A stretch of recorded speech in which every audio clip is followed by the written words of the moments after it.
मेरे प्रिय छात्रों एवं साथियों, वरुण सर क्लासेस के यूट्यूब मंच पर आप लोगों का स्वागत है।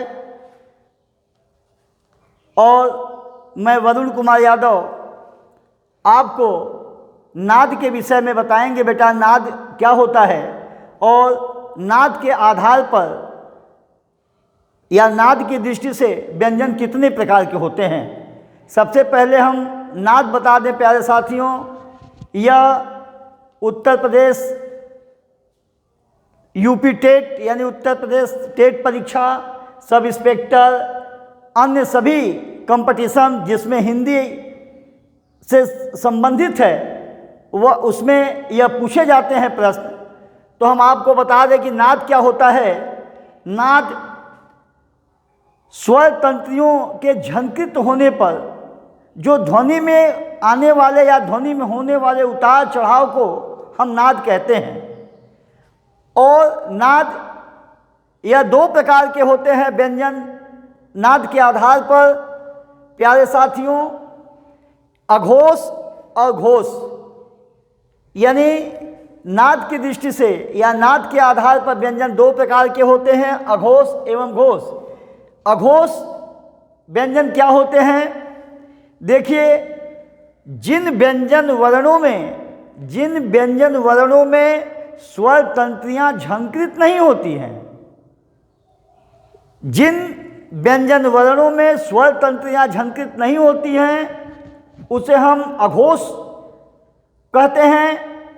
और जिन व्यंजन वर्णों में स्वर तंत्रियां झंकृत होती हैं उसे हम कहते हैं घोष। और घोष अघोष के विषय में आपको जानकारी हो गई प्यारे बच्चों, प्यारे छात्रों। देखिए, अघोष व्यंजन होते क्या हैं? स्पर्श व्यंजन क से लेके प वर्ग जो 25 होते हैं, इसके पहला वर्ण और दूसरा वर्ण, पहले वर्ण और दूसरे वर्ण, ए 5 दूनी के 10, जैसे क ख पहला दूसरा है, क वर्ग में, च वर्ग में च छ, ट वर्ग में ट ठ, ट वर्ग में त थ और प वर्ग में प फ। ये 10 स्पर्श व्यंजन जो होते हैं यह अघोष होते हैं। और साथ ही साथ इसमें ऊष्म, 3 ऊष्म भी होते हैं, स, श और छोटा स। ये तीनों भी अघोष होते हैं। यानी कुल अघोषों की संख्या जो होती है प्यारे छात्रों, यह कुल 13 होती है, जो आपके सामने यहाँ निर्दिष्ट किया गया है, दिखाया गया है। अब घोष के विषय में बता दें। हम बताए थे कि जिन व्यंजन वर्णों में स्वर तंत्रियां झंकृत होती हैं उसे घोष कहते हैं। यह घोष व्यंजन जो स्पर्श व्यंजन होते हैं, प्रत्येक वर्ग के तीसरा, चौथा और पांचवा जो वर्ण अक्षर होते हैं यह घोष कहलाते हैं। जैसे यहाँ देखिए, यह स्पर्श व्यंजन में पहला दूसरा है, यह अघोष है, ये अघोष है। और ये जो है प्यारे छात्रों तीसरा, चौथा, पांचवा, यह घोष है। और यह पहला और दूसरा अघोष है।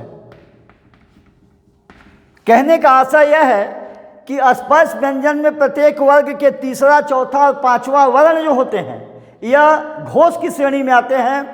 इसके साथ साथ अंतस्थ यानी य, र, ल व अंतस्थ व्यंजन हैं, यह भी घोष के अंतर्गत आते हैं। और एक ऊष्म शब्द भी, एक ऊष्म व्यंजन भी, ह जो है यह भी घोष होता है। और इसके साथ साथ सभी वर्ण घोष के अंतर्गत ही आते हैं। देखिए, यह प्रश्न इसमें प्रश्न पूछा जा सकता है। ह जो है यह ऊष्म है, फिर भी यह घोष के अंतर्गत आता है। तो प्यारे साथियों, आप लोगों को पता हो गया होगा कि स्पर्श व्यंजन के प्रत्येक तीसरे, चौथे और पांचवें वर्ण जो होते हैं यह घोष होते हैं। और य, र, ल भी, यह भी अंतस्थ हैं, यह भी घोष होते हैं। और एक ऊष्म ह, यह भी घोष है। और साथ ही साथ सभी वर्ण भी घोष होते हैं।